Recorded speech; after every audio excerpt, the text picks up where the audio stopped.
मुंशी प्रेमचंद जी की कहानी कुत्ते की कहानी भाग 2। जब हम दोनों भाई ज़रा बड़े हुए तो लड़कों ने हमें खिलाना शुरू किया। मैं बहुत खूबसूरत था। मुझे एक पंडित जी का एक लड़का पकड़ लाया। मेरे भाई को एक डफाली का लड़का पकड़ ले गया। मैं पंडित जी के घर पलने लगा, मेरा भाई डफाली के घर। उसे जकिया कहते थे और मुझे कल्लू। जाड़े का मौसम था। जब सब लड़के धूप में जमा हो जाते तो हमें गोद में ले लेते और चूमते। कोई कहता हमारा बच्चा है, कोई कहता हमारा मुन्ना है।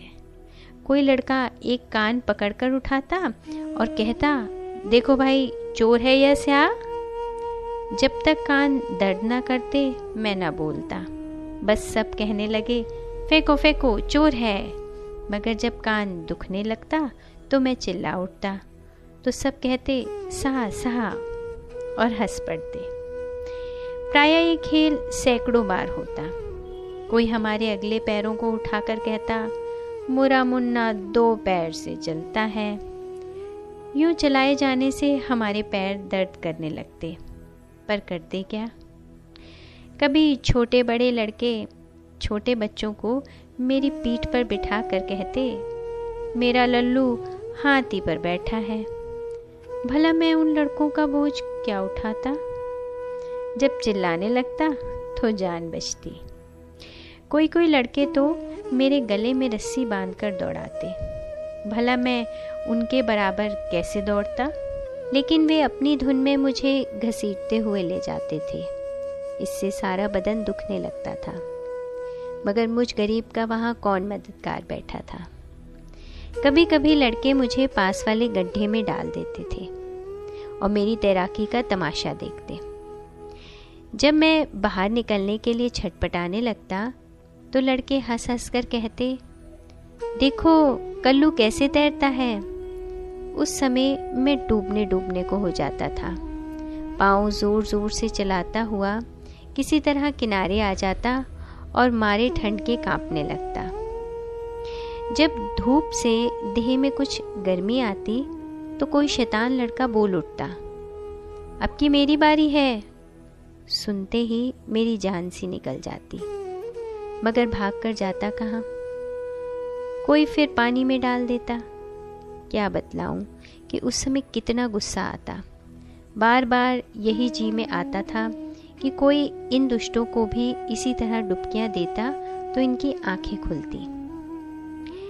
हम दोनों में से सुखी तो एक भी ना था, पर जकिया की दशा मेरी दशा से अच्छी थी। पंडित जी के यहाँ मुझे रूखा सूखा भोजन मिल जाता था, और वो भी बहुत कम। इसलिए मुझे दूसरे द्वारों का चक्कर लगाना पड़ता था। डफाली मांस का प्रेमी था। रोज़ाना उसके घर मांस पका करता था, इसलिए जकिया को काफ़ी भोजन मिल जाता था। उसे किसी दूसरे दरवाजे पर जाने की ज़रूरत नहीं पड़ती थी। कुछ तो बेफिक्री और कुछ पूरी खुराक मिलने की वजह से वह दिन दिन ताकतवर और तंदुरुस्त बनने लगा। मैं कभी कभी भूख से तंग आकर डफाली के दरवाजे पर पहुंच जाता कि शायद वहाँ कुछ मिल जाए। सोचता आखिर जकिया भी अपना ही खून है, उससे आरजू मिन्नत करूँगा तो ज़रूर कुछ न कुछ दे देगा। फिर उसका कोई नुकसान भी तो नहीं है।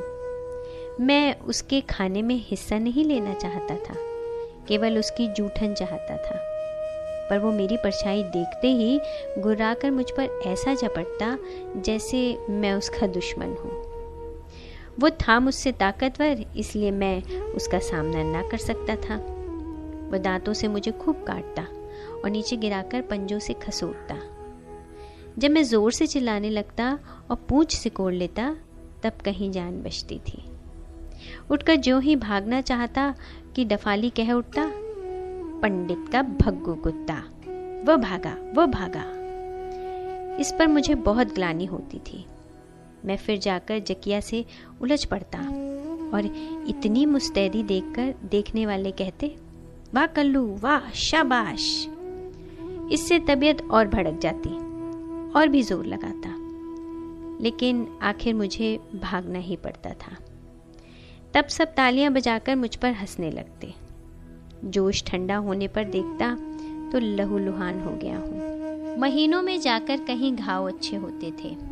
घाव अच्छा होने पर यह चाहता था कि चलकर जकिया को पछाड़ूं और पंडित जी की बदनामी मिटाऊं, मगर अपनी हालत देखकर रह जाता।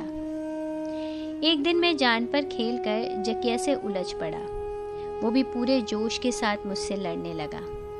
संयोग से पंडित जी भी वहीं आ पहुंचे। उनके पहुंचते ही और लोगों ने कहा, कल्लू भग्गू कुत्ता है, कभी भी जकिया का सामना नहीं कर सकता। इस पर मैंने देखा कि पंडित जी का चेहरा फीका पड़ गया है।